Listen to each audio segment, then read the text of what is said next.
Même si tu travailles 18 heures par jour et tu fais des chaussures qui sont nulles, tu vas être joyeux quand même.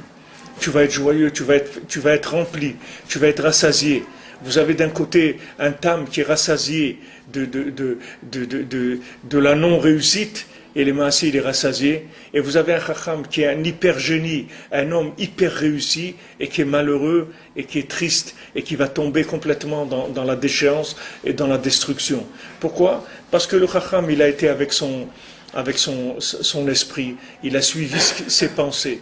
Et il ne savait pas que ces pensées, elles venaient de complexes, de peur, d'orgueil, de tellement de choses. C'est ça qui lui a amené ses pensées.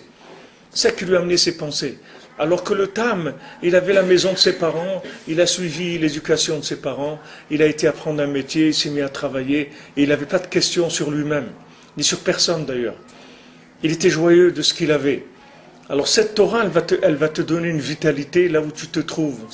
Elle va être Mashivat Nefesh, c'est-à-dire elle va te rassasier l'âme. Mais Shivat Nefesh, ça veut dire que maintenant, elle ramène ton âme qui est partie, ton âme qui t'a quitté parce que tu es toute la journée en train de penser à des choses qui n'ont aucun intérêt, Ça va t'amener nulle part tes pensées, nulle part. Tandis que si maintenant tu t'habitues à te connecter avec la Torah de Rabbeinu, là où tu es, à n'importe quel niveau, le Sipurim Masiot, tu ne peux pas dire que tu ne peux pas lire les contes. Bon, Hachem, ils sont en français. Voilà, tu lis des histoires, c'est des belles histoires. Comme Rabbeinu l'a dit, au moins c'est des belles histoires aussi. Tu peux lire, voilà, il y avait un homme, c'est intelligent, et un homme qui était simple, ils étaient ensemble à l'école, c'est des histoires. Lis-les ces histoires, tu vas voir qu'elles vont agir sur toi, elles vont ramener ton âme sans que tu comprennes.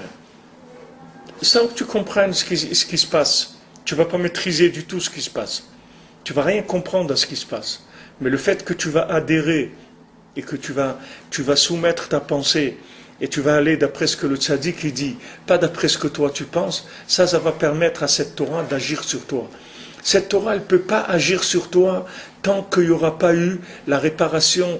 C'est-à-dire, cette Torah, elle ne peut agir sur toi que si tu as la Emouna. Mais cette Torah, elle commence à se révéler de façon intellectuelle une fois qu'on aura réparé complètement le Chet d'Adam Arishon. Une fois que la faute d'Adam Arishon sera réparée complètement, à ce moment-là, on comprendra cette Torah aussi intellectuellement. Mais ça prendra du temps. Si Rav Yudel, il a dit 10 000 ans après la résurrection des morts pour comprendre un dibour de Rabbeinu, ça veut dire que it's a long way, c'est-à-dire c'est pas un truc qui va se faire en 2 minutes.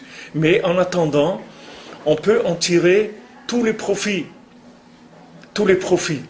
Les mêmes profits qui vont être ramenés le jour où tu vas comprendre, tu peux en tirer maintenant les profits. C'est pour ça que Rabbeinu dit, moi je peux faire de vous des tzadikim comme il n'y a jamais eu dans le monde. Des tzadikim comme il n'y a jamais eu dans le monde.